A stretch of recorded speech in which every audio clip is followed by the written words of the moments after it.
start with little breathing meditations to settle down our mind, quiet our mind, and then try to generate good motivation for being here before we start the talk, okay?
Recording in progress.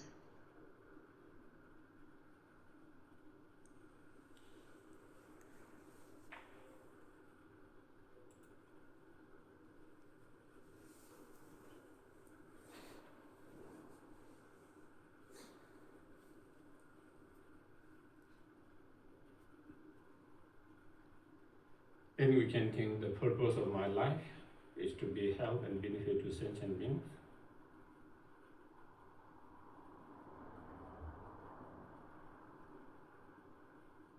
And in order to be greatest help, greatest benefit to each and every sentient beings,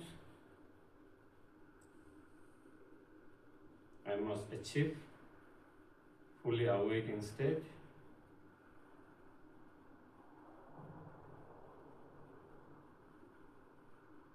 In order to achieve that fully awakened state,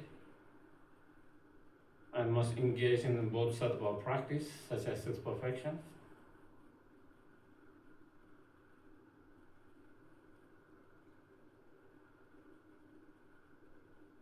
and in order to practice those practices,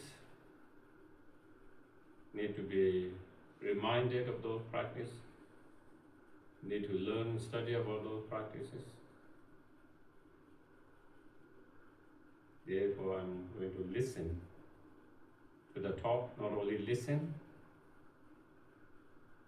but trying to integrate and apply as much as possible in our everyday life.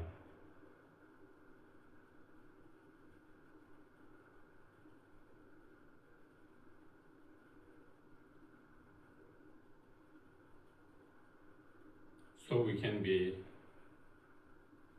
more helpful, more beneficial to oneself and to others.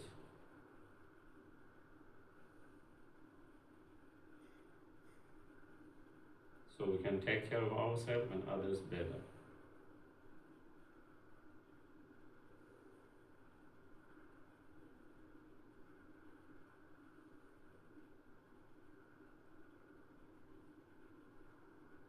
Okay, refuge in Bodhicitta. Maybe we can do in Tibetan. Sangye Chodang Tsoge Chonam La Changchu Padu Dani Kyapsu Chi Dagi Jinso Gi Pe Sonam Gi Lola Penje Sangye Rupa Sho Sangye Chodang Tsoge Chonam La Changchu Padu Dani Kyapsu Chi Dagi Jinso Gi Pe Sonam Gi Lola Penje Sangye Rupa Sho Sangye Chodang Tsoge Chonam La Changchu Padu Dani Kyapsu Chi Dagi Jinso Gi Pe Sonam Gi Lola Penje Sangye Rupa Sho. Fie ca toate ființele să aibă parte de fericire și de cauzele fericirii. Fie ca toate ființele să se elibereze de suferință și de cauzele suferințelor. Fie ca toate ființele să aibă parte de bucuria cea care este fără de durere. Fie ca toate ființele să trăiască în echilibru pe calea de mijloc, fără atașamente și fără aversiune. So again, welcome back, especially those who have joined Zoom maybe a little later. Again, thank you for joining today.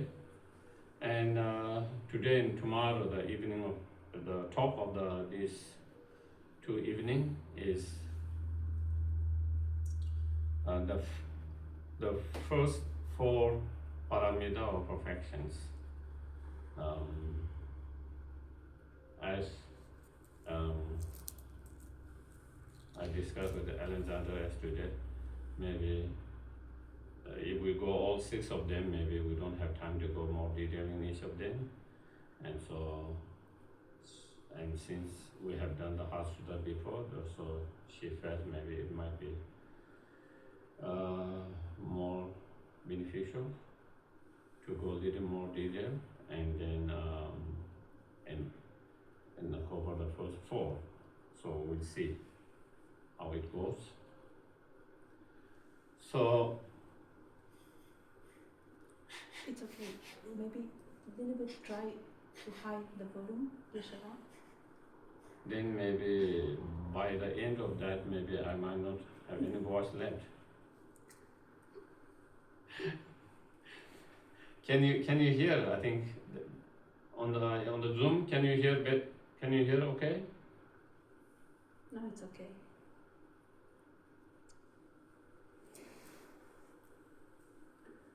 Is it on full volume here? It's mic is here inside. Yeah, but is full volume? Yeah, in yeah, your yeah. time, yeah.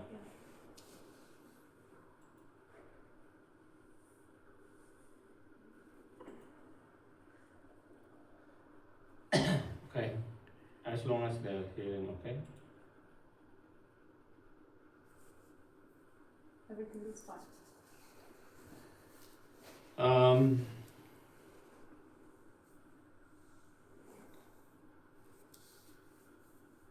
So the practice of 6 perfection or 6 paramita are the main Bodhisattva's practice.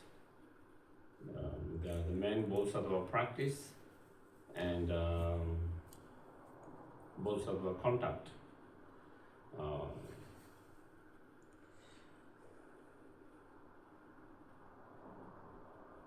And it's through the practice of 6 paramita or perfections that lead us to enlightenment, fully awakened state. The perfect and complete state of fully awakened state.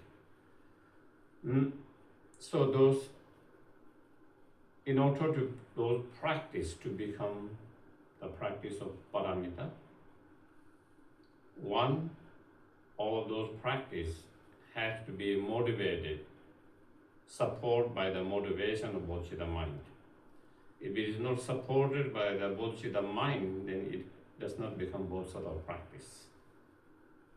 in order to those practice to become bodhisattva practice or paramita, whatever practice we do, it has to be motivated by the bodhicitta mind.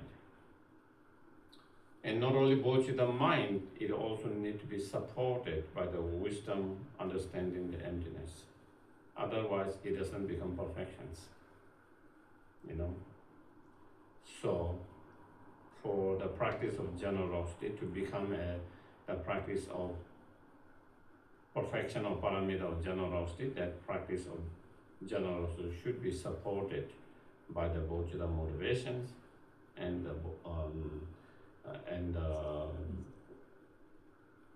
the mind or the wisdom understanding the emptiness.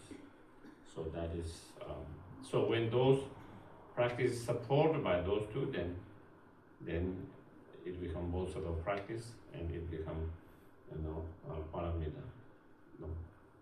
So that what are those 6 paramitas?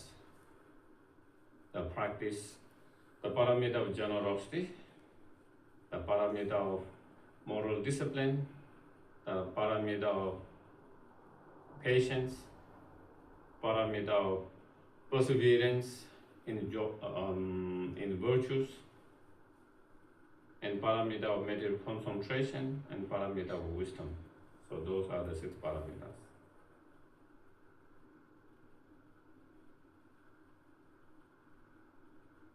Again, of course, we don't have so much time to go in all detail, but for those who are more interested to study more, then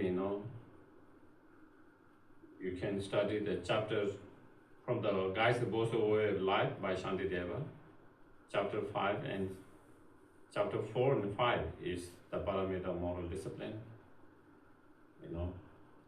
Chapter 6 is paramita of patience. Chapter 7 is paramita of perseverance in virtues.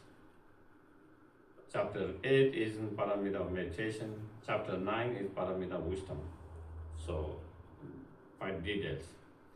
The only thing that is missing is paramita of generosity. It doesn't have particular chapter on itself, but even though it is talked about in different chapters here and there, but it doesn't have specific one chapter on that. Because Shantideva has written about that in another text, more detail on generosity. So in Guides to Bodhisattva Way of Life, he only kind of talk about here and there a little bit, but he doesn't have separate chapter on that. Other 5 parameters, there is each chapter to them. So it's just to give some kind of reference, okay, for those who want to go much more deeper, then that's where you can study. And of course also in all the Lamrim, middle Lamrim, great Lamrim, also those are quite detailed explanation paramita, but those explanations also refer to the Guides to Bodhisattva Way of Life as that.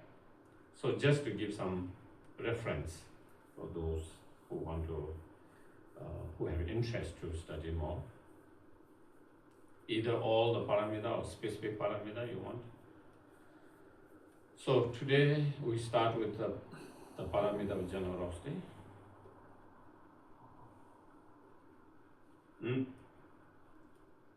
What is a generosity? And generosity is a state of mind that wish to give, or wish to practice generosity, to give.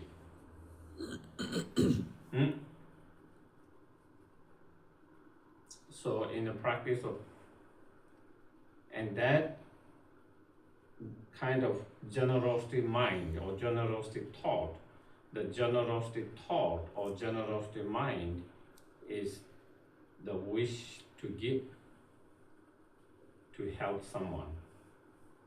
Someone needs help and you have the opportunity to help, and then you have this generous thought while wanting to help by sharing, by giving that, you know. And once you have thought of that, when you are this sincerely generosity mind, with wanting to help and to give, if you have the resource, you will give that. If you don't have the thought, you will not give that. Even if you have the resource to do that. So first, you develop that thought, that mind, the generous mind, the generous thought. And when there is that generous mind and thought, and then whenever you have any opportunity and resource to help and to give, one will surely do that. So, generosity mind is an antidote towards greediness, miserliness. The greediness and miserliness is that we hold very tightly, we feel not enough, and we are unable to share, unable to give. Even when we have something to give, something to share, to relieve the other being's suffering, or reduce the suffering by giving, by sharing, you know. So it is antidote to that greediness, that kind of miserliness, you know. It helps to overcome sense of uncaring, mean, indifference, you know. When you see someone need help, but you are indifferent, you don't care whether they are suffering or not, uncaring, indifference, you know, mean. But when you have that generous thought of wanting to give, wanting to share, it helps to overcome and reduce that kind of uncaring mind, indifferent mind, because of that generous thought you want to help, and by giving, by sharing. Also, you know, generous thought is a feeling of abundance, meaning feeling that I have more than share and more than give. It's not about how much you have, it's about your feeling. You can have a lot, but you can still feel I don't have enough to share and give. Whereas the generous mind is such that you might have very little, but in your mind you feel, oh, I have more than give, I have more than enough to share and to give. When someone trained, and when they have developed, trained their mind to be generous, have that kind of generous mind, that's how they feel. Even they might have very little. That is what in one of the Buddha said, you know, he told the monks and the audience, you don't understand the benefit of the generosity, full benefit of generosity. If you understand the full benefit of the generosity, you will, even is your last meal, this is only what you have. This is last meal, after that you have no more to meal. Even if your last meal, you will not eat it without sharing with someone.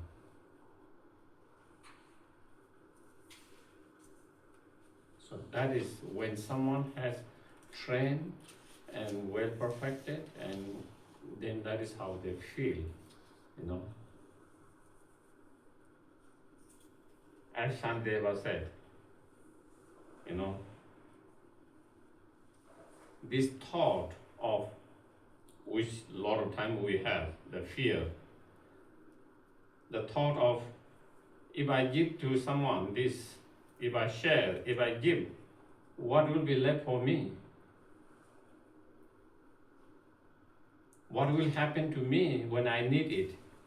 What will happen when I get old? Maybe I might need it. What will happen if I get sick? I will need it. What will happen? Something goes bad in my life. I will need it. So we have that kind of fear all the time. Even when we cannot share. Even we have something more than something to share, to give for someone who needs really help, and we are unable to give and share because of that kind of fear. That kind of fear. And Shandeva mentioned that kind of attitude of fear is, the mind of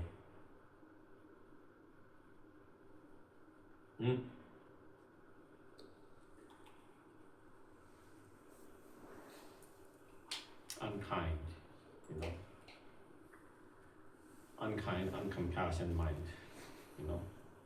Whereas this kind of feeling, attitude, if I enjoy this myself, whatever that is, if I enjoy this myself, what will be there left to help someone, to give to someone? That is a divine attitude, and that is a compassionate attitude. That is a kind attitude. And that is where someone who has trained well and kind and compassion and generosity, that's how they feel. If I enjoy this just by myself, then I might not have left to help someone, to give someone. That kind of attitude.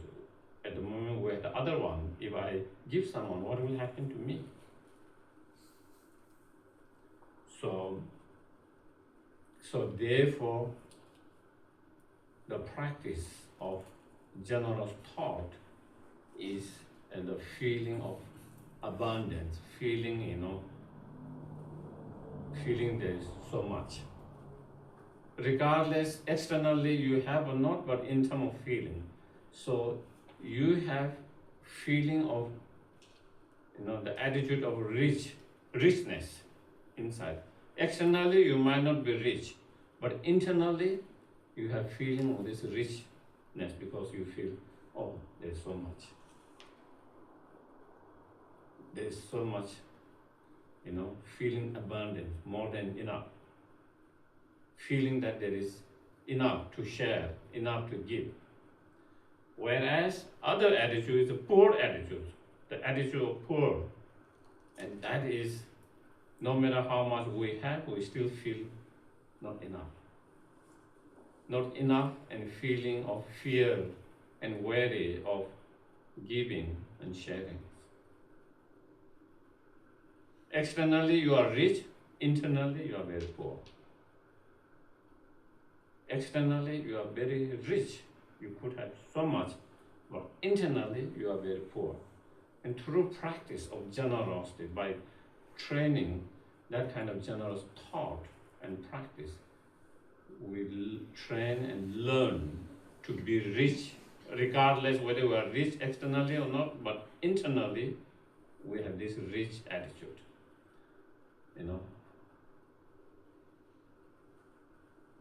Rich mentality, not a poor mentality. And that is what. And when you have this mentality of richness, you are happy all the time. You are happy. You are satisfied, content, happy.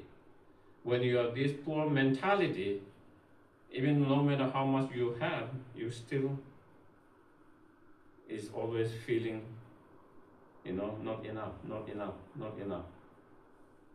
This poor mentality.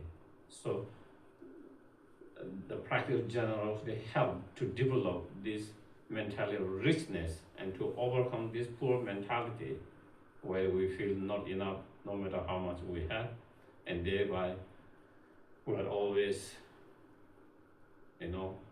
not satisfied and not happy because we are always feeling there's something missing, there's not enough. And so that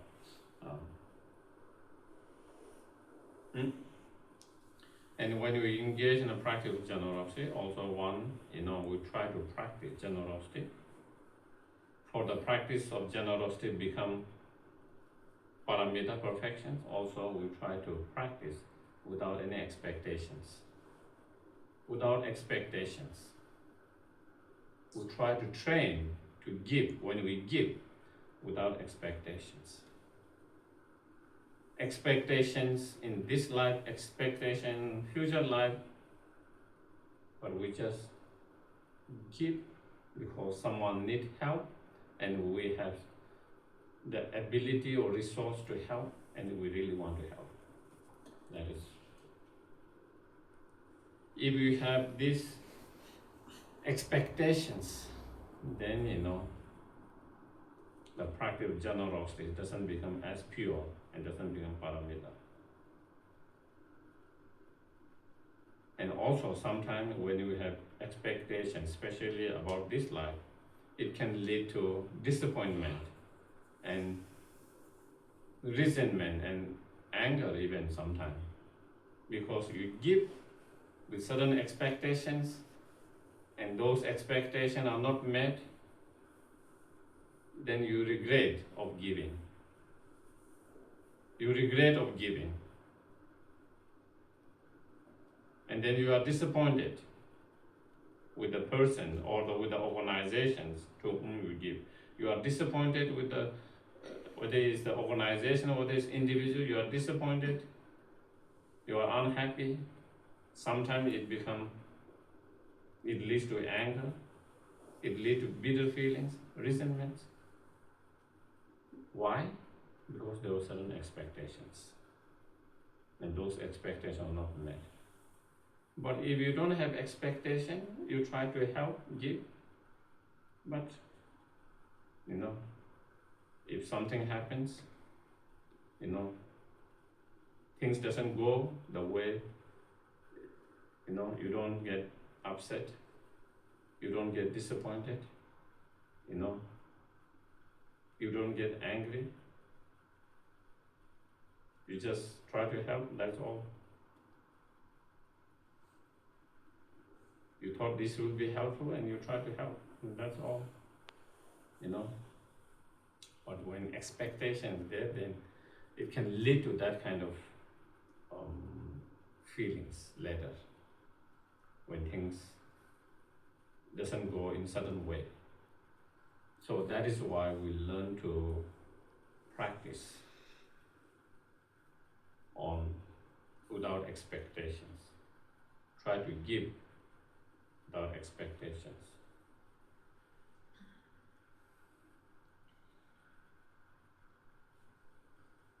Sometimes you hear, okay.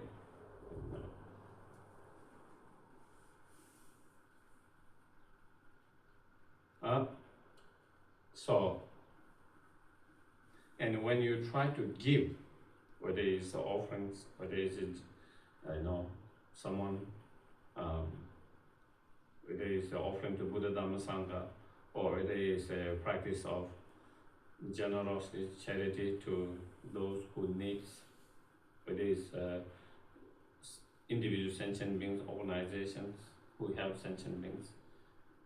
When you try to give, also you try to train to give by saying, I'm giving this on behalf of myself, my families, all the human beings, all the animals, all the hungry ghosts, all the demigod, everyone, all the sentient beings of 6 arms. And again, that is one of the advice, Kapti Lama Sobaramuse gave, and he practiced that way all the time. Whenever he make offering, he take time, think, this on the behalf of everyone, all sentient beings. You or your practice representing for everyone's, so giving the others in that way. So, again, in that way, our practice of generosity become more powerful. When we are able to do that, the practice of generosity which we practice become more powerful.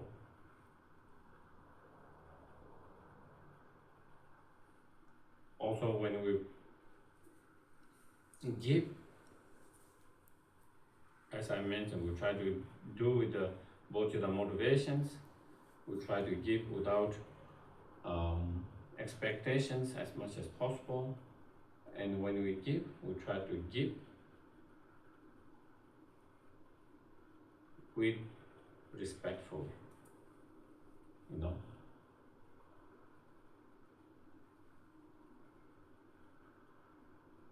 Again, that is also, you know, Lama Sopa Rinpoche, that is all again, that is, if you observe, if you're around him, if you observe, that's how, when he's giving some money to a homeless person, someone in the street, or anyone, he give them and handfold it. Give them and handfold, respect them. You know. Whereas sometimes some people, they just give but not so respectful.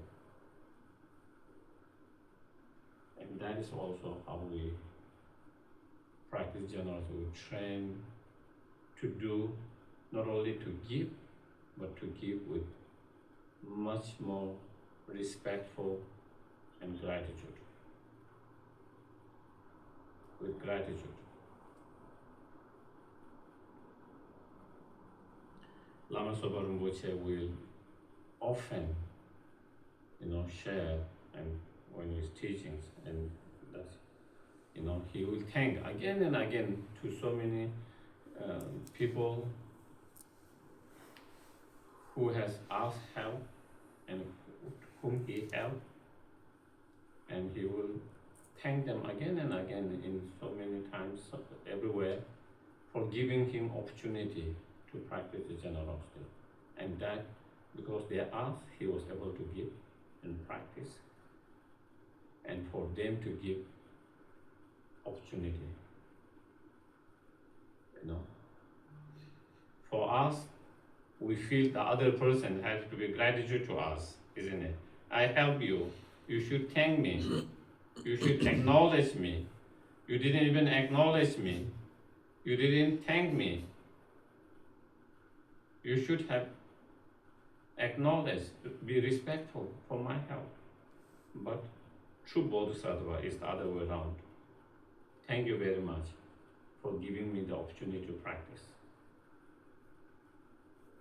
I'm very grateful and gratitude and respectful for giving me this opportunity to be able to practice.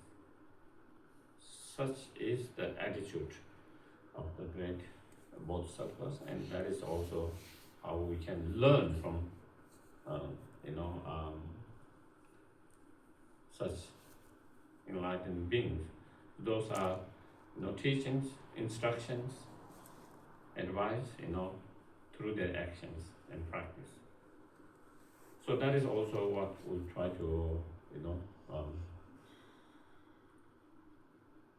when we practice, being very respectful as much as possible, being mindful and then respectful, and then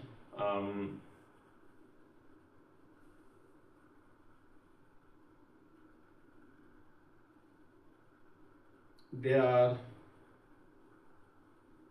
3 or 4 types of generosity that we can practice. The generosity of material things,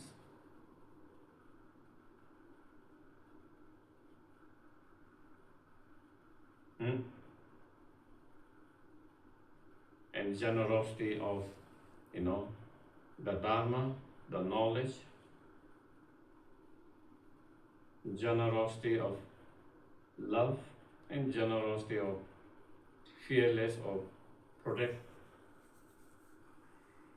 protections. So again, material things, we know, if someone is really in need of material things or wealth, and we have the opportunity and we have a resource to do, then we try to practice generosity and help as much as possible.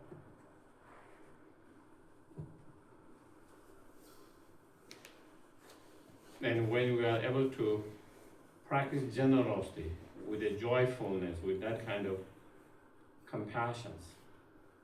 As Buddha said, there is joy at different stages. There's a joy when you think of helping, giving. When you set up, even you haven't given, but oh, I want to help, I want to give, I want to support. Just having that thought, or you feel so happy, you know. And when you actually give, when you actually practice, oh, I'm able to help, so happy, joyfulness in giving. After you have given, when you think about that, oh, so joyful, when you think, oh, at that time I was able to help, I was able to support, I was able to give. So it gives you joy at different stages when it is practiced. The generosity is practiced in such profound way as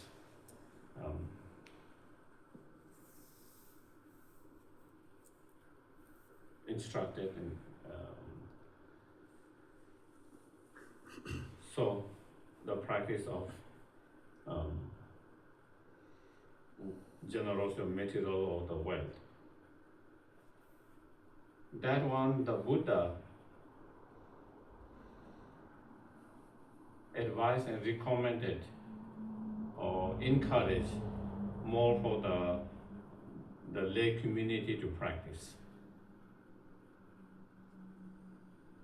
Second practice, the practice of generosity of the Dharma, is the Buddha advised mostly for the monks, nuns, the ordained ones, because they don't have the external resources.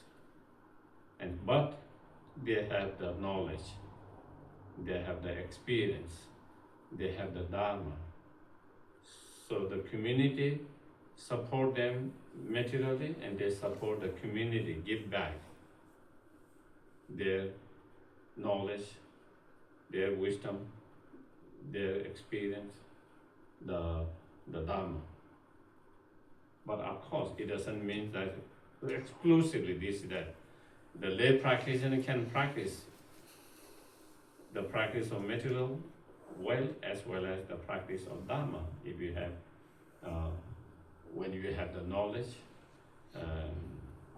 the wisdom to share and give when someone needs. Also, as an ordained one, if they have the resource, if they have the wealth, material resource, also they should also, not only the Dharma, also they should also practice that. But as one of the great masters says, lack of the generosity may lack of the material wealth does not become obstacle to practice the generosity.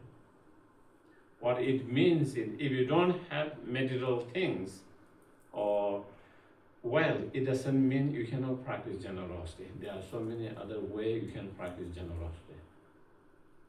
So, even you don't have wealth, it doesn't mean you cannot perfect the generosity, that you cannot practice, because you can still practice generosity by sharing and giving your skills, your knowledge, whatever skill you have. You might not have a wealth, but you might have skills in other fields that you can help individuals, that you can help organizations, that you can help the countries, the world, contribute by being generous with your time and with your skills in different fields, with your different skills, with your different knowledge and wisdom. Again, the way we practice same with the bodhicitta motivations, when you give your time, your knowledge, your skills, again, with the bodhicitta motivations on behalf of all sentient beings, for all sentient beings. And when you offer respectfully, and without expectations.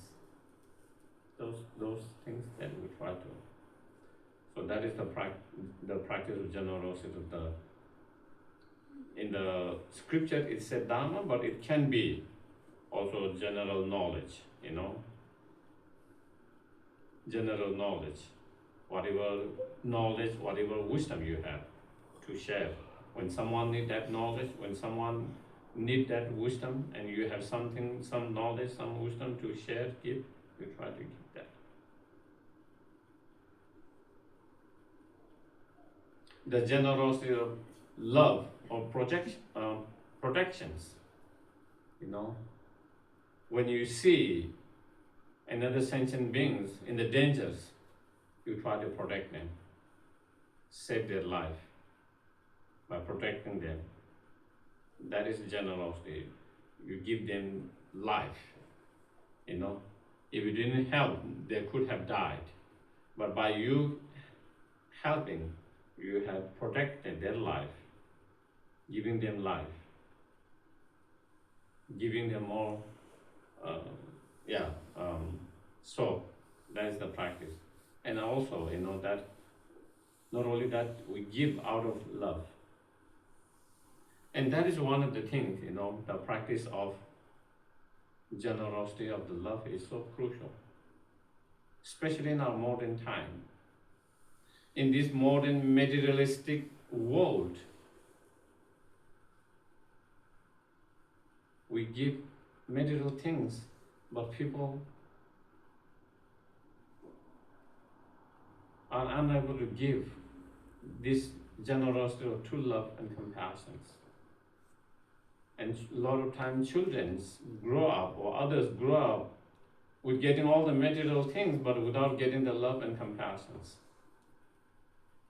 And even though they got all the material things, so many toys, all the things, whole house full of so many toys, all kind of things, different, Christmas, birthday, all different things, collecting, they got all this, but still, sometimes they don't get the love, compassion.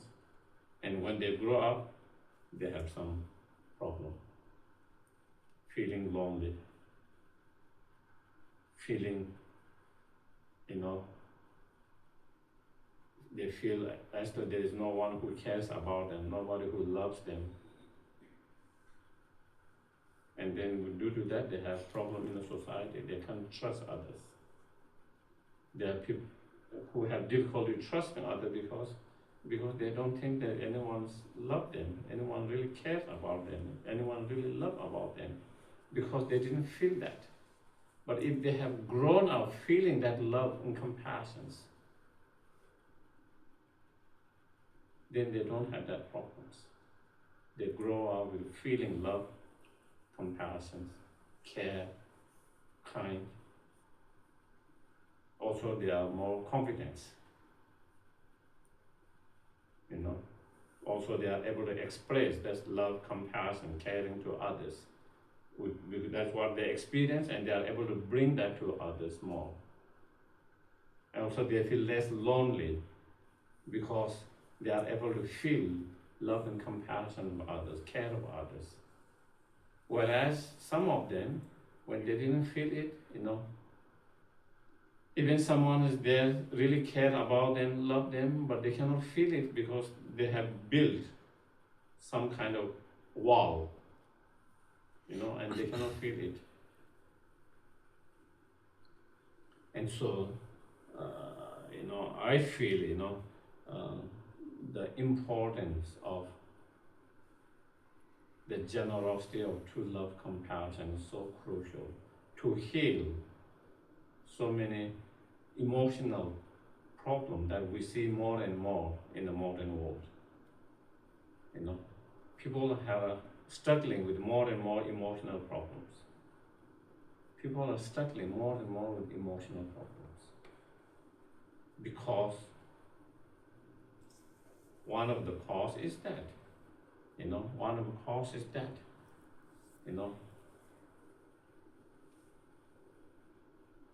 So to really give love and compassion, whether it's your children, whether it is your parent, whether it is your friend, whether it is your colleague, whether it is someone, by giving that love and compassion, you could change their life. If they started to feel the love and compassion, then it can totally shift and change their life, you know. So that is the generosity of the love, you know. So those are four type of generosity. So with that, what we understand is generosity is not only material things. Okay, a lot of time we think generosity means material things. Of course, if you have material wealth and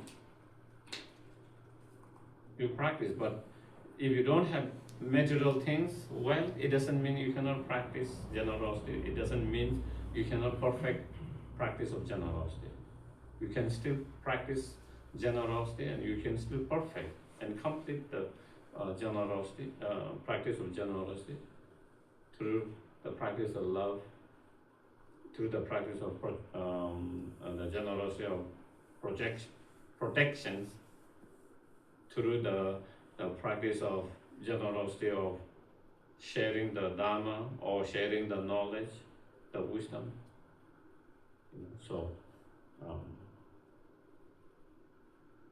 those, and as I mentioned before, then when you practice the generosity, try to practice by seeing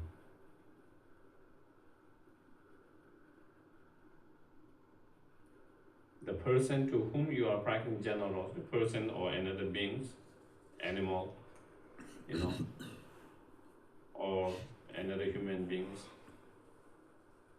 and yourself who is practicing generosity, the subject, the objects, the act of the generosity, and the whatever object you are practicing generosity, whether it's the wealth, by seeing all of them as empty of inherent existence. By seeing all of them, you know, the material things that I'm giving is empty of inherent existence. The act of giving is empty of inherent existence. That other person is empty of inherent existence. You yourself who is giving is empty of inherent existence. All are empty of inherent existence. When you are able to practice by seeing that way, as I mentioned, then it becomes perfections, because that practice of generosity is supported by that wisdom of the practice, by seeing, bringing the wisdom in that. And also through that, you don't get attached to that. If you don't get attached, you have less expectations, you have no graspings, and also it doesn't lead you to become pride, you know. Otherwise, sometimes it can lead to pride, you know, that feeling you are superior and to whom you are helping, pity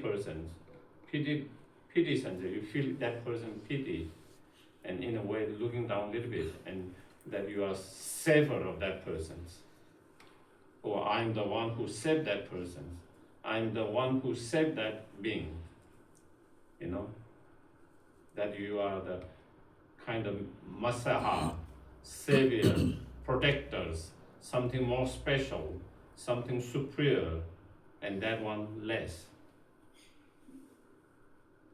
It could lead to that kind of feelings. If it leads to that, then again, you know, it's not pure. It doesn't become so pure and powerful, right? So therefore, when we apply the wisdom side, by seeing all of them emptiness, then you don't have that grasping and also that kind of pride, feeling that I'm kind of more better or superior than others to whom I'm helping or to whom I'm giving or sharing. You know. That is why in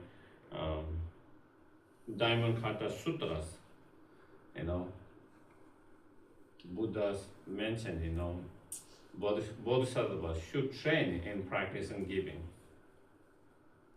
the gifts or the generosity, you know, practicing the generosity. While you practice the generosity, but at the same time, you try to practice without any grasping, by seeing the emptiness. If the Bodhisattva have grasping, then it's not called Bodhisattvas. So in Dhammapada Sutras, as Buddha mentioned it, similarly like that. And as in Dhammapada Sutta, it says, if you practice generosity, you create a lot of merit, a lot of virtues, a lot of merit.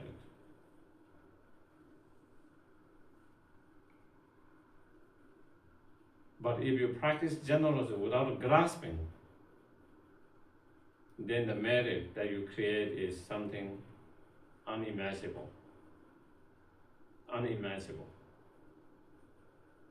And Buddha asked Supiti, you know, can you measure the south side, the space, north, east, west, up and down?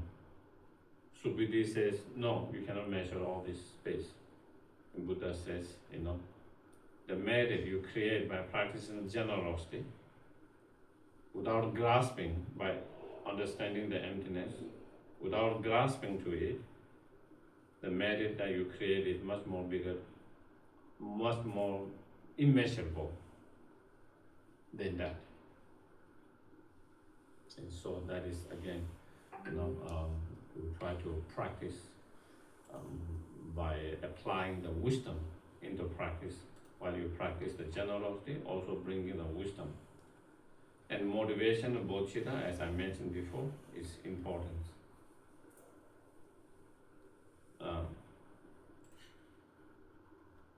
As Shantideva mentions, even you provide, and the Shantideva is also explaining from the sutras as well. Even you provide one grain, very small amount of grain or food for a bird, for an insect, you know, or for your dogs, cats, or someone's cat, whatever.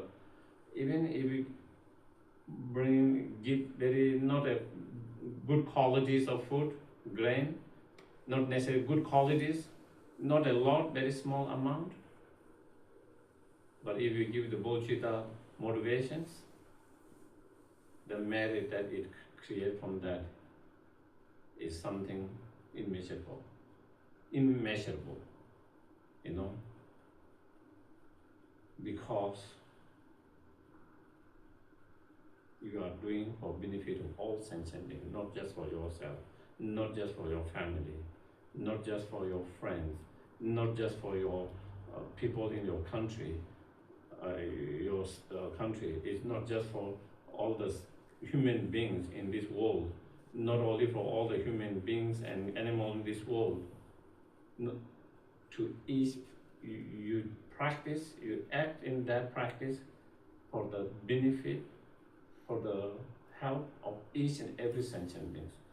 That much of merit you create. If you do for just yourself, you create merit for one merit. If you do for your families, how many families? You just create that much amount. But when you do for all sentient beings, when you are bodhicitta mind, for each and every sentient being, you create merit as equal as each and every sentient being. And because there is no number, you cannot measure how much number the sentient being is, so it becomes countless, immeasurable merit one create. And by practicing generosity, you know, the more generosity you practice, the karma is as similar to what they're saying in the West. What goes around comes around. You practice generous and you receive the generous. You become stingy, what you get is stingy. You stingy, then other ones also doesn't want to be generous with you. Oh, you are stingy. Why should I give to you? I'm also stingy. I'm holding back. You are generous, you give, and then, oh, you are so generous. I would like to give back. So similarly like that, what go around, come around, similar like that, and karma is like that. When you practice generosity, you receive more generosity. Even not this, in the futures. And through the practice of generosity, by having more resources, you are able to help more sentient beings. You are able to help more sentient beings. You are able to reduce and relieve more sentient beings who are suffering due to lack of material things, wealth.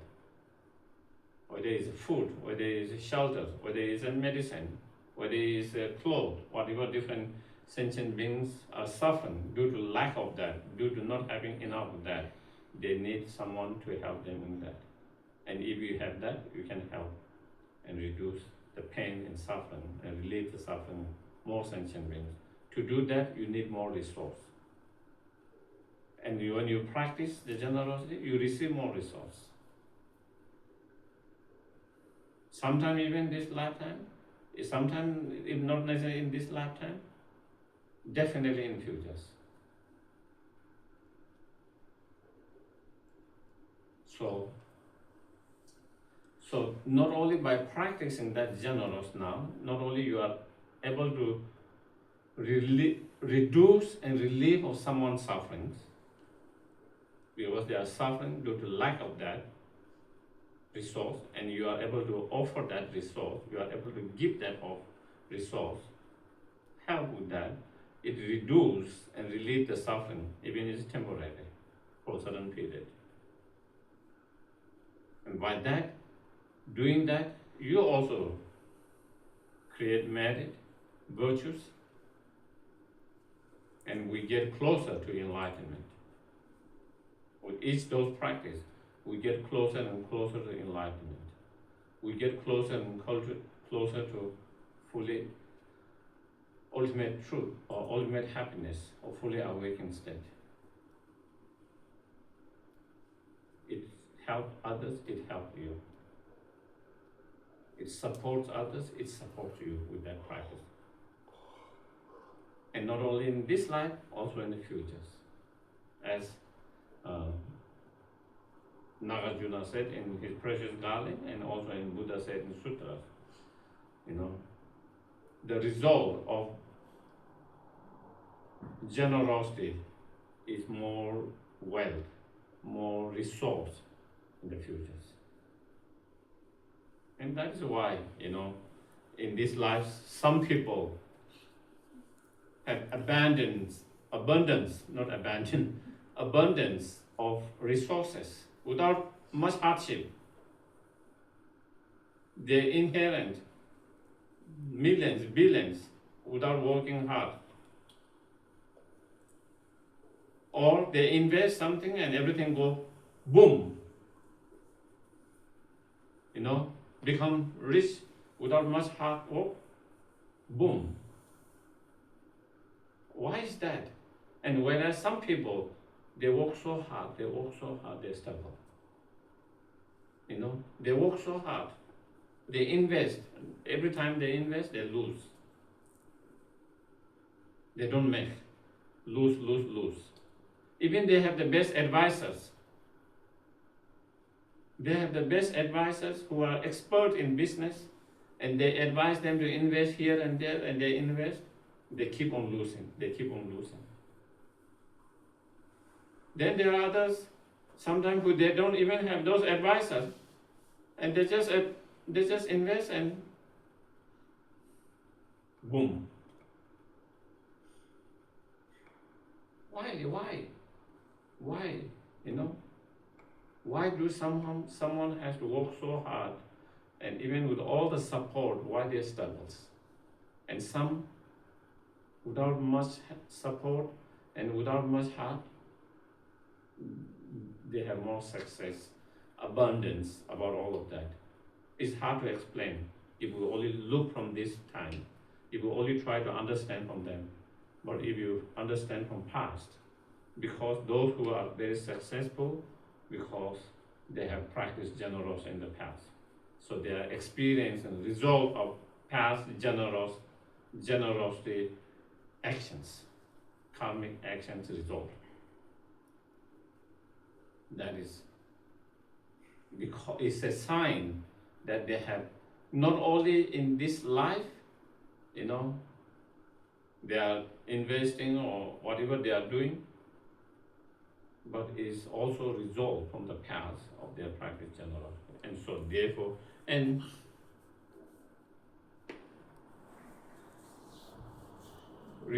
material resource is helpful when we have both the mind and compassions. It doesn't, you can help to benefit others. Of course, if we don't have that kind of bodhicitta mind, and if we don't have wisdom, then we could get attached to that, and then that could become problem too. But otherwise, if you don't have, because of your wisdom, you don't have attachments, and because of your compassion, bodhicitta mind, you don't have, greediness or selfish attitude, and therefore you are able to share and give and to be able to help benefit others and yourself.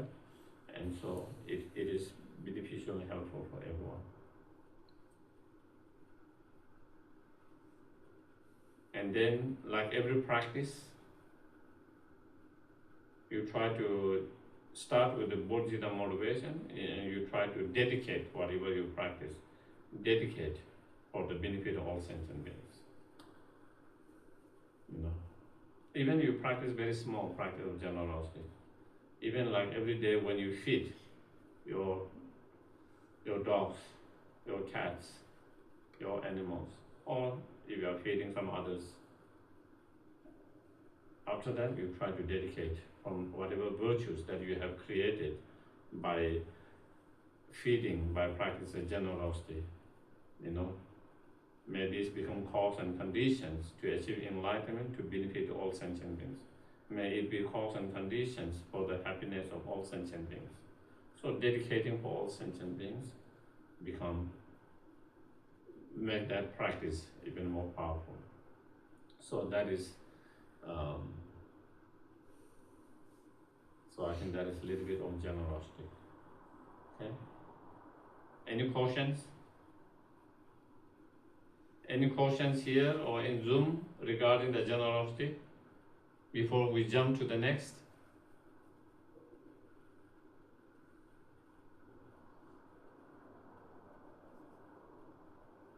If there is anyone, then they can raise or they can write down, and then Alexandra can read for me.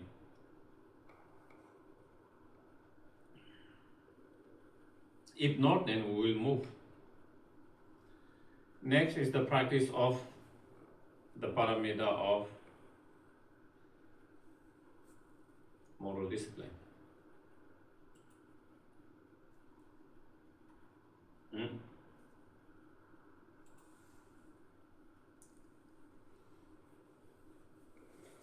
The moral discipline is general moral discipline.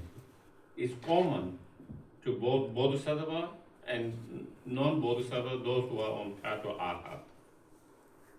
Even those who are on the path to arhat, individual liberations, even for them, the moral discipline is most important. The three higher training, the training on wisdom, material concentrations, and moral discipline. Sometimes, if we go even further, then it's called Eight Noble Path. Eight Noble Path is the very foundation practice for whether you are following Bodhisattva path or non-Bodhisattva path, the path to Arhat. For both Eight Noble Path is the very foundations. Same practice. And when those Eight Noble Paths are kind of summarized into three, then it becomes wisdom, meditation, concentration, and moral discipline. In order to have the special insight, the wisdom, you need to have meditation concentration. In order to have meditation concentration, shamatha, you need to have very sound and strong moral discipline. So that's what they focus on those three practices. At the very beginning, you focus on moral discipline because you build strong foundations, strong, stable. On the basis of strong moral discipline, then you try to develop shamatha. And once you have shamatha, then you use the shamatha to develop the special insight, the wisdom. That practice is common. But the practice of those arhat, moral discipline, doesn't become paramita, is not paramita. Or the practice is a practice of moral discipline, but is not practice of paramita, moral discipline. So what makes, as I mentioned at the very beginning, what makes it paramita is that it needs to be with the bodhicitta motivations. It has to be supported by bodhicitta motivations. You know. And in order to practice the bodhicitta, when you practice bodhicitta motivation, then what you try to avoid or what you try to refrain from is the selfish attitude, the self-centeredness. So all the Bodhisattva's moral discipline is based on that reframing or restraining from the selfish attitude, self-centeredness. On the basis of that, then all the practice of moral discipline is engaged. What is the moral discipline? Again, it's a state of mind that reverses the wish to harm. So it's a mind that restrains from harming others. Okay?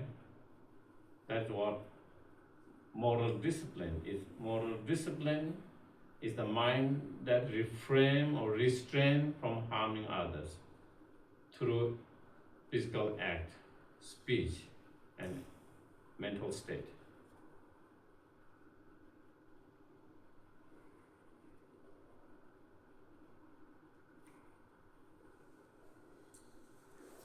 And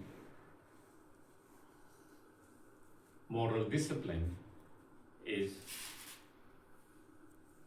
antidote towards unhealthy, unwholesome physical actions, speech, and mind.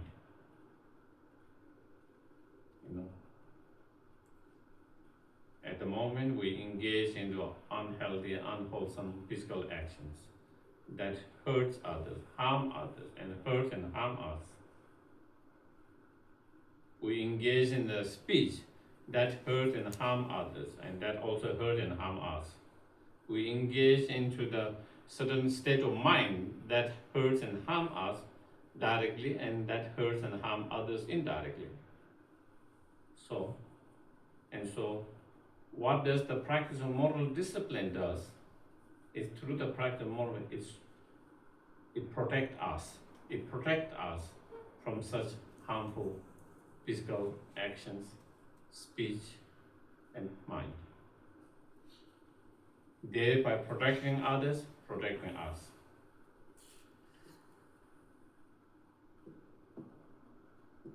It protects us from creating negative karma and thereby experiencing unpleasant experience, suffering, consequences of such negative karma in the futures. So it protects us.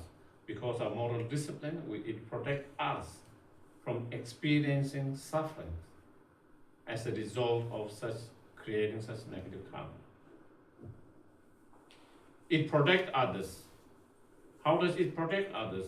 By through practice, it protects us from hurting and harming others. For example, if I don't engage in a practice such as the practice of moral discipline of avoiding or restraining from taking the life of others, then I could take life of others. By taking the life of others, it hurts, harms someone. Someone's life is lost. And I create negative karma. As a result of such negative karma, I experience suffering in the future. Even if I don't suffer this time, I will suffer in the future because result of such actions. So thereby, when you engage them, it harms others, it harms you. But when you practice moral discipline of avoiding or restraining, refraining such actions, then it protects others and protects both oneself. So it protects that.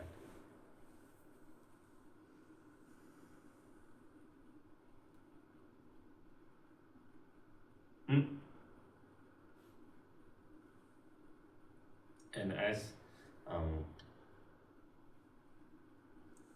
Nagarjuna said in Precious Garland, the moral discipline, also in one sutta, Buddha said, moral discipline is like the earth. The earth is the one that gives life to all the plants, all the beings. You know? The earth is that gives life to all the different plants. Same way, moral discipline is like the earth that gives foundation or life to all the spiritual realizations. All the spiritual realizations. Shamatha comes through moral discipline, on the basis of moral discipline. Special insight, the wisdom arises from the moral discipline. The bodhicitta arises from moral discipline. If you cannot refrain from harming others, if you keep on hurting and harming others, how can you develop bodhicitta? It's not possible. First, you stop harming. Second, not only you stop harming, you help them. That is the bodhicitta, the bodhisattva path. Bodhisattva path is not only first minimum level, that is where it is. The arhat, those who are on path to the arhat, when they practice the moral discipline, on minimum level, at least you don't hurt and harm others. That is minimum. You know, just as you don't want to be hurt by others, harmed by others. With that understanding, nobody wants to be hurt and harmed. On that understanding, on that basis, you stop engaging in any actions, physically, verbally, mentally, that hurts and harm others. That is the minimum, and that is the foundation of all the different Buddhist practitioners, regardless of which path you choose.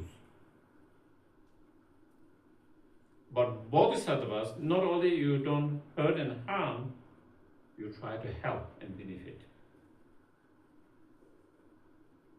That is the bodhisattvas. First, minimum, you stop hurting and harming. But it's not enough. Not only hurting and harm, on top of that, then you need to help and benefit as much as possible. That is the bodhisattva practice that comes from bodhicitta mind. And so, true love, compassion, bodhicitta mind, all the plant of all the spiritual realizations come through the moral discipline, from the foundation of moral discipline. Fully enlightenment, arhat, fully enlightenment can be only achieved on the basis of that moral discipline.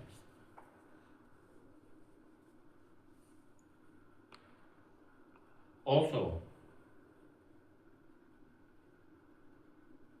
such moral discipline, is the cause. If we cannot achieve enlightenment in this lifetime, to keep our journey continue, it's like you want to go somewhere, you cannot reach there, you stop on the way, spend a night, and then you keep the journey next day, and again you stop at somewhere, and again, so finally you reach the destination. How many ever days, weeks, months it takes, but it keep on going, and finally it leads. Instead of going one day and coming back, and again after some time you go halfway and then coming back, and then you never reach that destiny. Same way, if we cannot achieve arhat enlightenment in this life, we need to continue to go progress. Progress. And to progress, we need a conducive conditions, such as precious human life. If you don't have precious human life, if you come as a cat, dog, then it's not the best conducive condition to practice the Dharma. Practice the Dharma is using your mind, contemplative, meditating, reasonings, examining all of that, and the animal does not have that kind of mind. And so to continue the practice, how many ever life it takes to reach, we need the conducive conditions. That means precious human life. And to have that precious human life, the main cause is moral discipline. That is the main cause. Moral discipline is the main cause to have precious human life. And not only to have precious human life, in order to have better resource that you don't struggle, then you practice generosity, And in order to have more supportive, not only you have the wealth, you don't struggle so much, and in order to have the human life to practice, but also to have better conditions around us, better families, supportive families, friends, and that, then you practice the patience. So the main cause is, but to have precious human, main cause the moral discipline. But not only human life, to be less struggle, better resource, practice the generosity. To have more supportive people around you, family, friends, all that in your practice, then patience like that. So through that, then you will have better conditions to continue the journey, your spiritual journey, where you lack this life, and to make a little more progress in next. And what makes that is moral discipline. That is the main cause.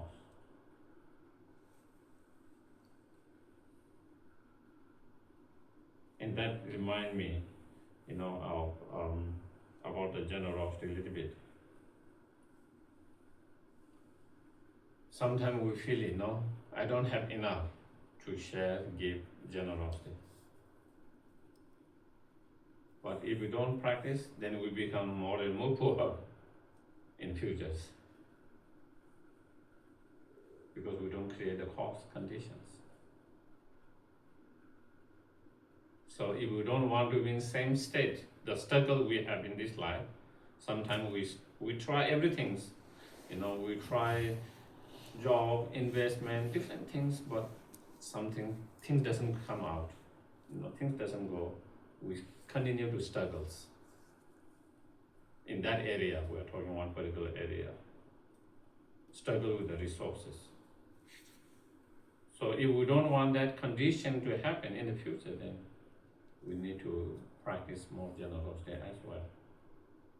So that is where I'm talking about the main practice to have better, higher rebirth, as a human being conditioned to continue our practice and to be help to others. If you come as animals, how much you can help to others is very limited. Maybe when you are when you are sad, your dogs come and lick you and wag their tails, it uplift you, give you little joy. That is how much they can help you. Or maybe sometimes they might protect you from being attacked by someone else, but very limited how much they can help another beings. With human beings, if they use their potential well, we can help thousands, 100,000s, millions, billions of human beings, animals, the plant, the planet. Each person have that ability, potentials. Just as so many people in this world have contributed for millions of people, billions of people in different fields, different area of field, their contributions. Not only during their time, even after many centuries, their contribution continue to help and benefit. That is the legacy, that is the potential each human beings have. So to help other sentient beings, the human beings, precious human life is the most suitable, most conducive to journey, to continue our spiritual journey from where we left this life. The best conditions, supportive conditions, is to have precious human life.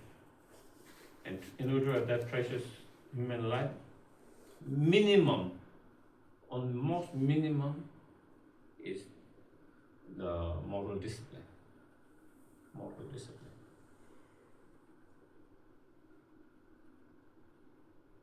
So that is why we need to cultivate and develop moral discipline. And in that moral discipline, to become the practice of paramita, then it should be supported by the bodhicitta mind.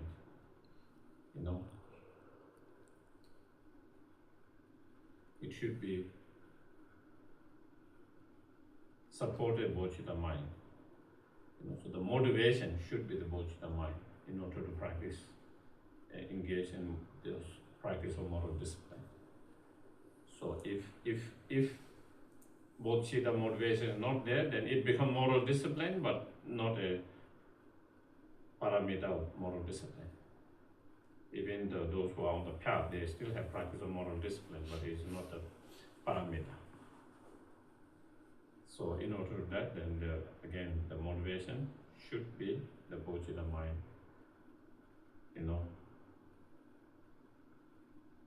In order to help and benefit all sentient beings, the wish to achieve enlightenment, and for that purpose, engage in a practice such as moral discipline.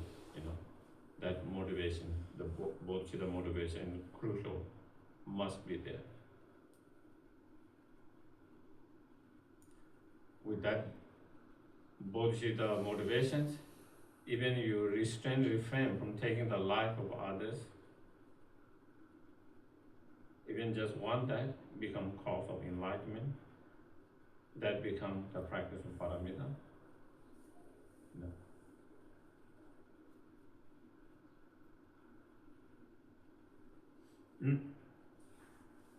So then in terms of the practice of moral discipline, then there are three kinds of moral discipline.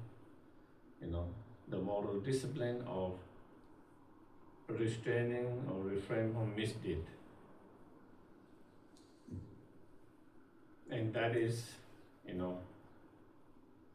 the practice of restraining or refraining from 10 non-virtuous actions. Those 10 misdeed or non-virtuous actions. And that is, physically, it means like you have, let's say, you see a mosquito bite you, and you can just go like that. It's easy way out. You can just go out like that. But if they say, oh, this is a life, this is another life. This life is as precious as my life or anyone's life.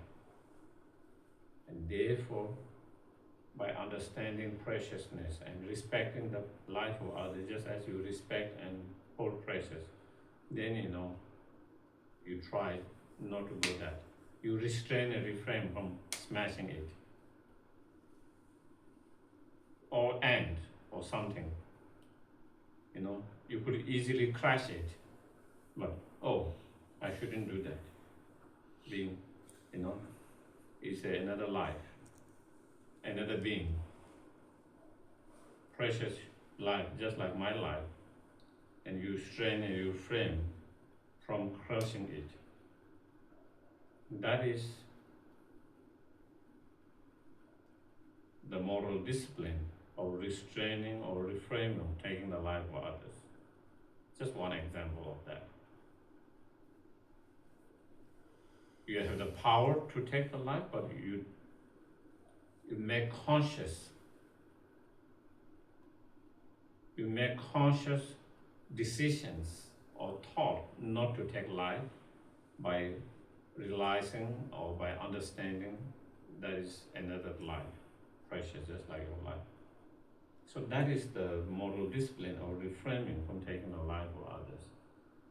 Same, stealing, others' valuable positions, refraining from engaging in sexual misconduct, meaning, engaging in a physical relationship, someone's wife, husband, where you destroy the families, So, and then in terms of speech, you restrain and refrain from, telling lie. Just as when someone tells you lie, you feel very hurt, upset, angry, harm. Same way, if you tell someone lie, when they know that you are lying, they will be very disappointed, they will be very hurt, they will be very upset. So you don't want to hurt them, you don't want to harm them, and so you stop lying. So the motivations to harm, that is, you don't want to hurt another sentient beings. Same, you refrain from lying, engaging in harsh speech, that's hurtful speech, divisive speech, and meaningless idle gossips. And because again, even though it is not harmful directly, but indirectly it is harmful. When you engage in meaningless idle gossips, it gives rise to delusions to yourself, to others. You talk about, how wonderful I had this and that, and then maybe there might be envy, jealousy, or attachments. Or sometimes we talk about something and then they get upset and angry. And you say, this person did this, that person, did you hear that this person's hurt that one or killed that one or did that, and then that person get upset and angry. So, those, even though it doesn't harm directly, but it gives rise to those afflictive emotions and it hurts and harm.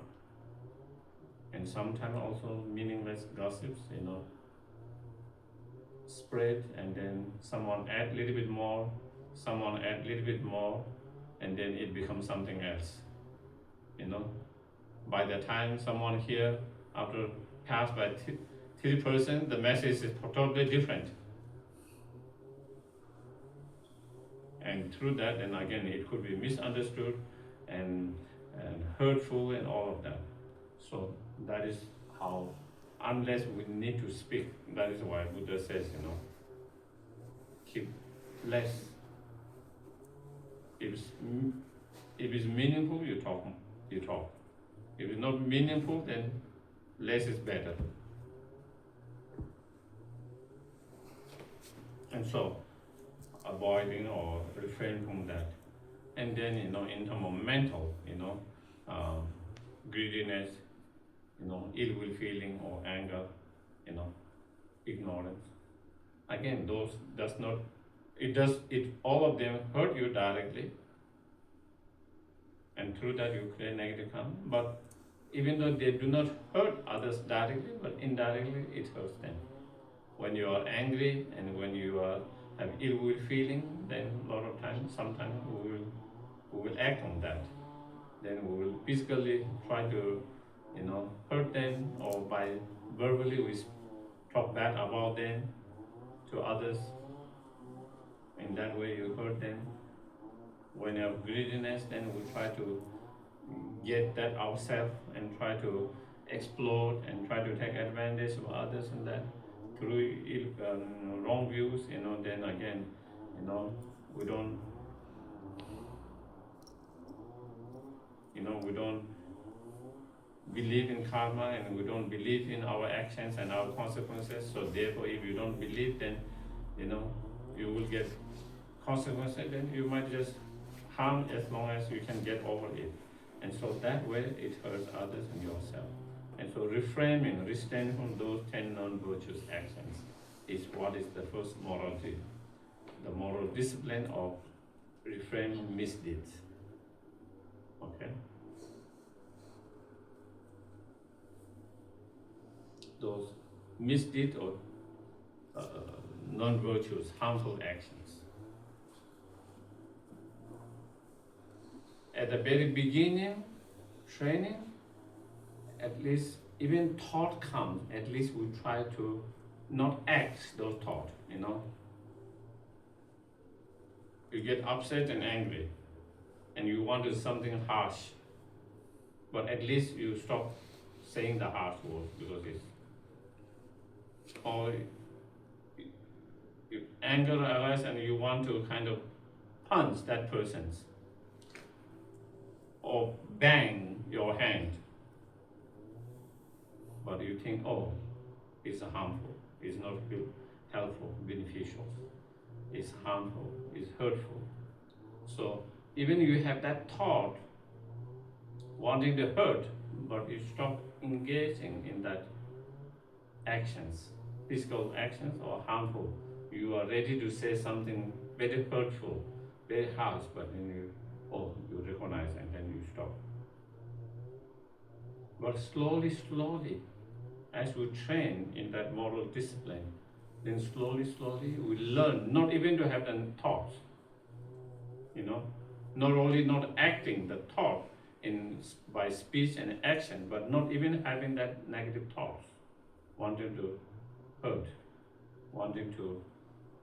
and so that is training. We start with avoid restraining the actions which harm them directly, physical and verbal. Even we cannot stop the thoughts, but slowly, we even stop the thoughts. The thought of wanting ill will feelings, such as wanting to hurt the others. Ill will thoughts such as wanting to see the other person miserable, and so forth. So that is part of the moral discipline training. And then that is the first one. Second moral discipline is the moral discipline of, also in some they say, like the first moral discipline is, the moral discipline of keeping the precept of vows, such as, Pratimoksha vows, whether it is the refuge vow precepts, lay vow precepts. both sort of vows or precepts, tantric vows and precepts for those who have taken them, whatever those different level of the vows or precepts one has taken, trying to keep them purely, and and trying not to break them, trying not to pollute them and contaminate them, but trying to keep them, purely is again part of the first moral discipline. Part of the first moral discipline, the moral discipline of restraining or refraining from the misdeeds. Second moral discipline, the moral discipline of gathering the virtues. So not only you now, as I mentioned, bodhisattva practice is not only to refrain from harming others. That is the minimum. You try to refrain from hurting and harming others. Next level, you want to help, benefit. Not only you don't want to hurt, you stop hurting and harming, but you engage in wanting to help. You try to help. In order to be helpful, you need to have the conditions, the tools, the conditions. If you don't have the tools and conditions, even if you want to help, you cannot help. The resources, the tools. So internal resources, internal tools that you need to be helped and benefit. And that is the second moral discipline. The moral discipline of gathering the virtues. In order to be more help, to have more resource, help, then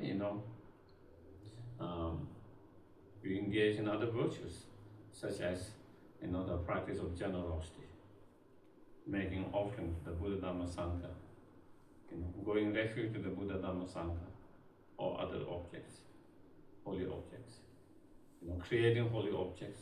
So all different way of bowing, paying homage, making offerings, creating holy objects, reciting the sutras, prayers, all of those different virtues practice, a way of gathering the merit.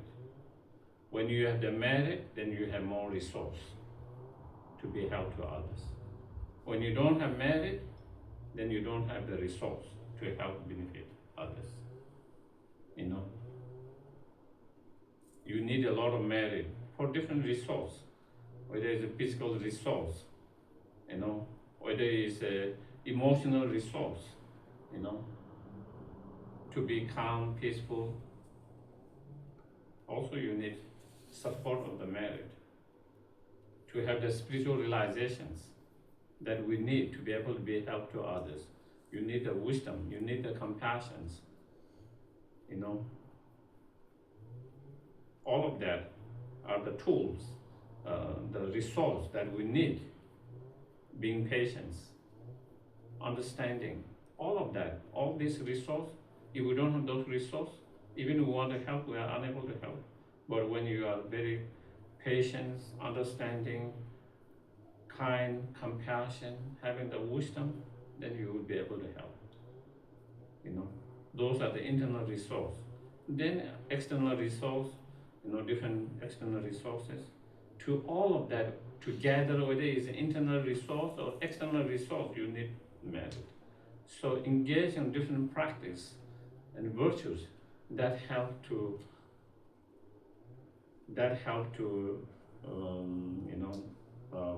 gather those resources by creating merit, and all other practices that help to purify, because again there are obstacles to be able to help others.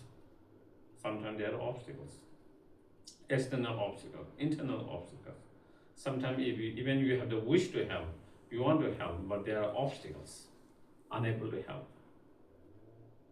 So again, to clear all the external, internal obstacles to be able to help and benefit, you need to clear that. And that is, again, the practice of purifications to clear all these obstacles. And so different practice that support that practice of purification are one of those, in order to be more help benefit to others. in other words, engaging such as the six perfections, the practice of six perfections.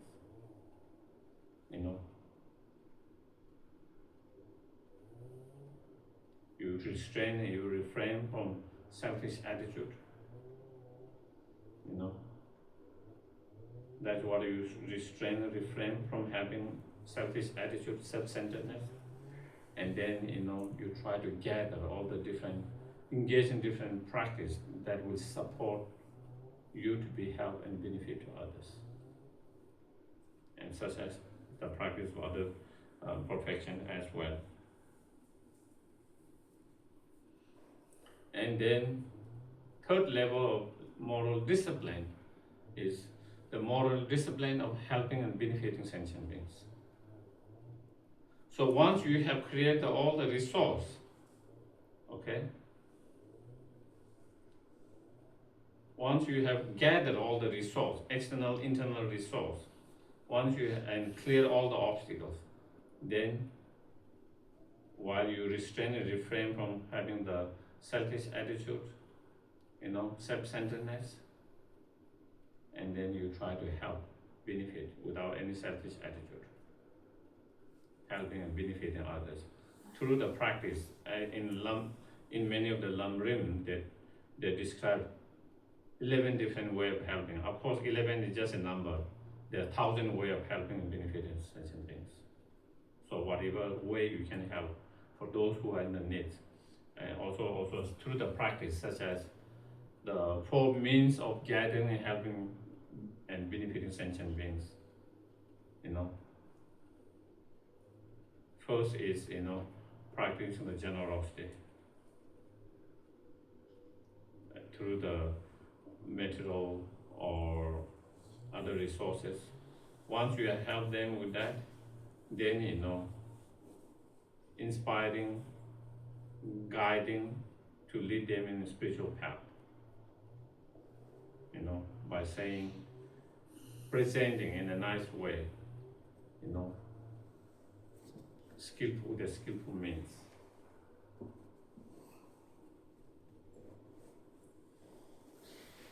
And then slowly leading them in the Dharma, true Dharma. Not only leading in Dharma, then you try to practice what you preach, so you can be inspirations to them, not just preaching.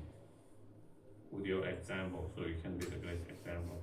And so practicing yourself what you teach others. So those practices are a way to help and benefit sentient beings. So engaging different, those who are homeless, those who are sick, those who are, miserable in different way, those who are lost in their path, or those who are confused, so all different sentient beings who are suffering in different ways, with a different problem, with a different sufferings, and trying to help and benefit whatever is helpful to reduce and relieve from that particular problem, that particular suffering. And that is the fourth and the third level of the moral discipline of helping and benefiting sentient beings. And again, when you practice a moral discipline, again, try to see, let's say if you are restraining from taking the life of a mosquito when it bites you, and you stop taking the life, smashing it, again, that is practice of moral discipline. Even though you could have done that, then you don't do that because of that understanding. And then, when you see, seeing the emptiness of the mosquito itself, the emptiness of yourself, emptiness of this practice of moral discipline itself, by seeing all of them emptiness, seeing your practice of ethical or moral discipline as emptiness, the object as emptiness and yourself as emptiness. By seeing all of them as emptiness, then again you are no more grasping. When you don't grasping, and since your practice of moral discipline is supported by the bodhicitta mind and the wisdom, understanding emptiness, then it becomes the paramite of moral discipline, supported by the wisdom and the bodhicitta mind. And that becomes paramita, and that becomes extremely powerful. Extremely powerful. Again, as in Dhammakaya Sutra, Buddha explained same thing as I mentioned with the generosity, similar like that. And as in one of the sutras, the prayer says,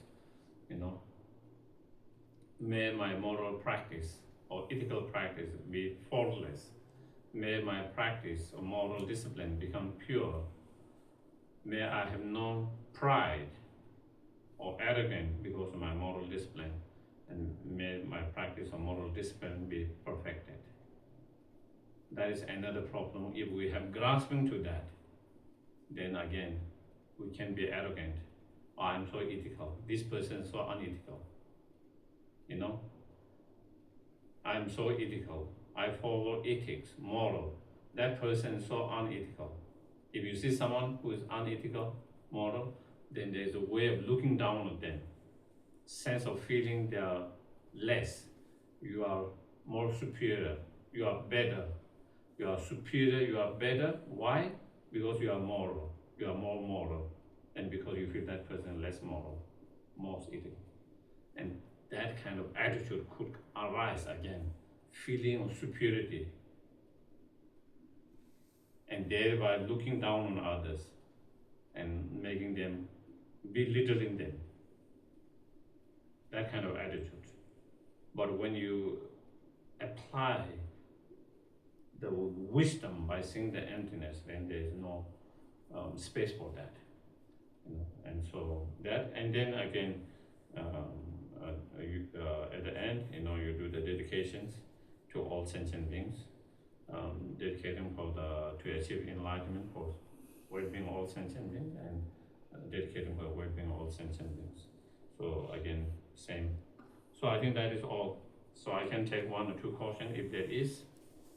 Otherwise we can.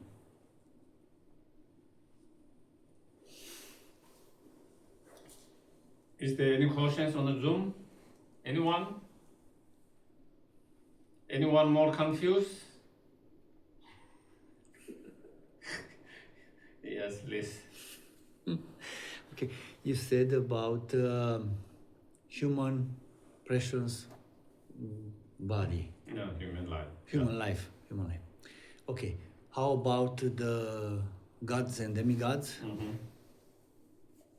Yes. It is explained in the teachings that God and demigod is always jealous with the God and always fighting. So much more worse than our fighting and jealous. So they are not suitable. Even the God, they have a lot of samsaric enjoyment. They don't have so much suffering like we human beings. And when they don't have so much suffering, you get distracted. So then it is not suitable for the Dharma. Even though you have less suffering, but because of that, you get easily distracted. And you don't, and so therefore human life is not too much suffering, not too much happiness. There is happiness and suffering both mixed. So it's the most suitable condition to practice the Dhamma. So that is what, there is a story of a disciple of Shariputra, and very, very, respectful whenever he see Shariputra from very distant. Even from distant, if he's, I think he must be quite rich person, little rich, and when he see he's, riding an elephant when he sees Sherab, immediately he will get down and bow down, like that, very, very like that. It is said after he died, he was born in one of God's rams. And Sherab would remember him, and he was wondering where he is. And because Shariputra has clairvoyance, so he saw that it was there. So he wanted to go and continue to give teaching there. And when he went there, he recognized him from distance by, and then he just went. He wouldn't come and listen to teaching because he is so distracted with all this samsaric enjoyment, So that is one example of that. And we can see that even a little bit in this human life too. In general, I'm generalizing, it's not everyone, but like in general, people who have a lot of wealth and a lot of that, they have more distractions. They don't have time for studying, they don't have time for teachings, they don't have time for retreat meditation in general. They are too distracted partying, this party, that party, traveling here, going here, there, traveling here, going here, there, this party, that party, party in the ocean, party by the mountain, party by the sea, more distractions. So that is why, so the God level is much more higher than that one in terms of samsaric pleasure. And so that is why they say it's not the best suitable. Therefore, human life is more suitable. It's more balanced. Yeah. One more question here. Mm-hmm. Please. Pastor Sabo? Yes, hello, Geshe-la. Yes. Oh, turn. Okay. Can Hello. you hear me? Yes, I can hear. Yes, I can not really hear. I can see you now. Okay, perfect. Thank you very much. So I was recently having this thought, even though I kind of know the answer probably, but still I was curious on what is your perspective on this.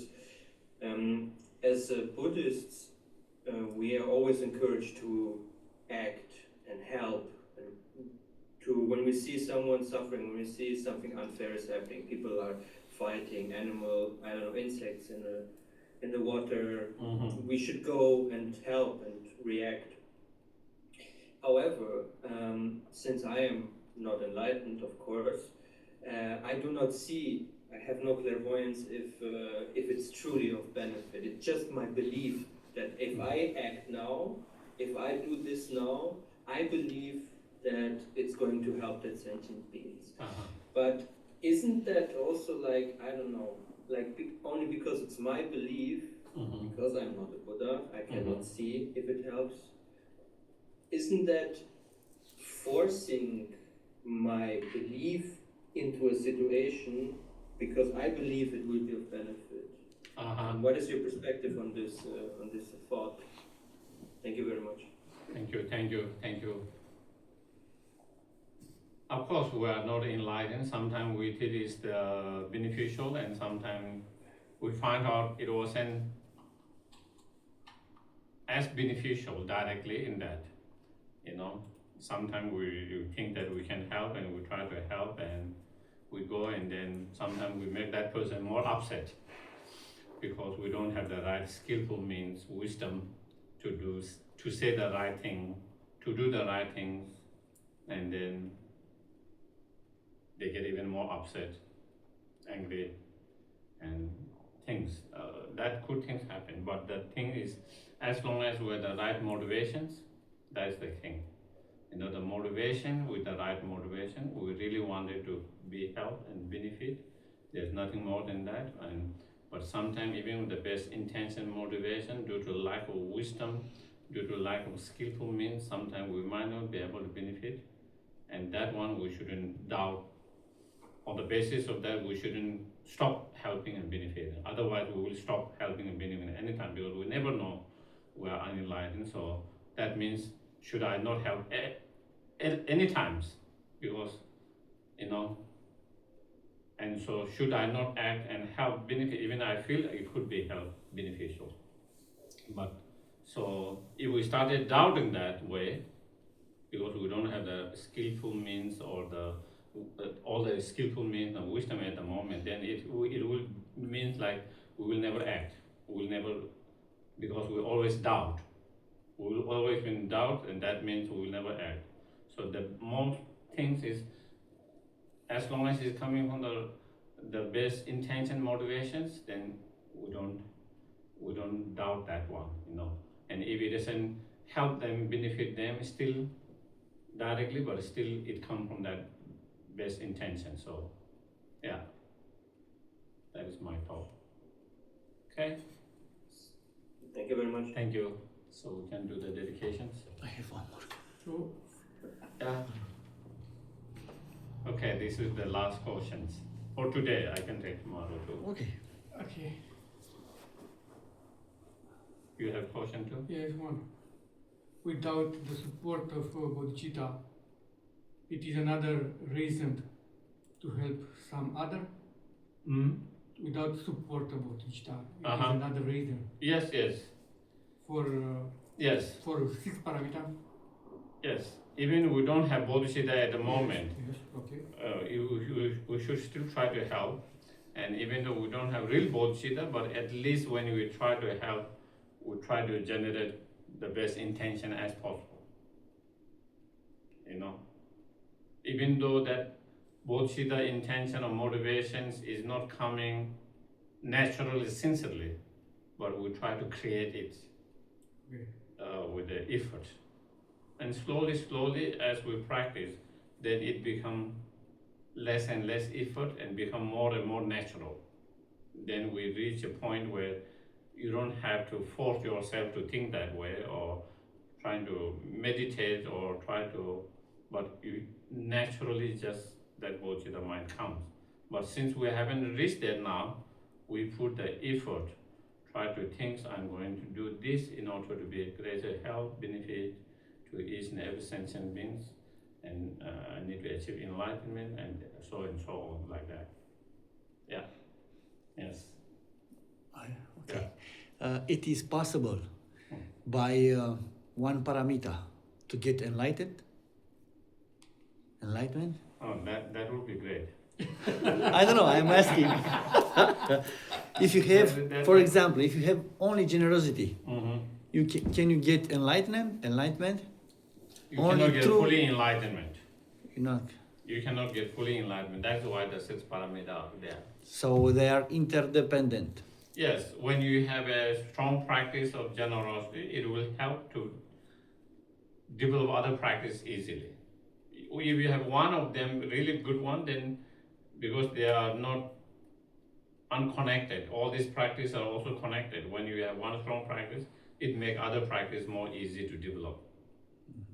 But you do need to develop all this practice and have all this practice 6 paramita in order to achieve fully enlightenment. Yeah. Okay. Thank you. Okay. So we do the dedications.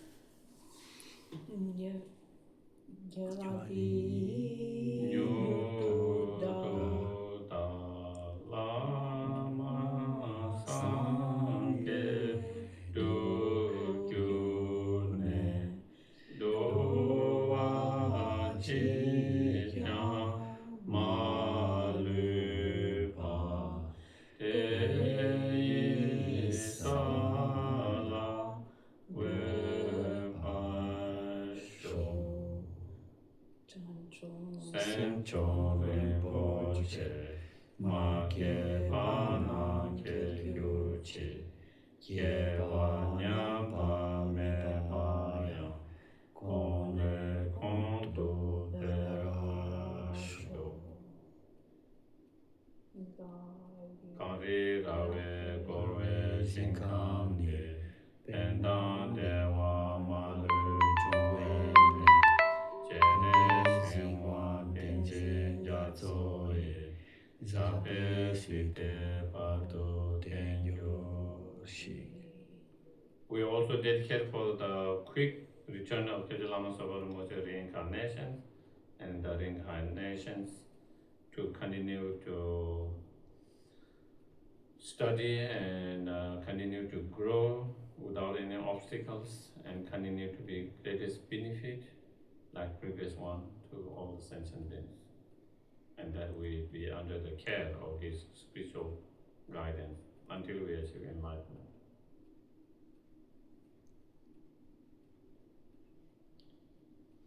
Thank you very much, everyone. Thank you very much. Good night. Thank you. Thank you.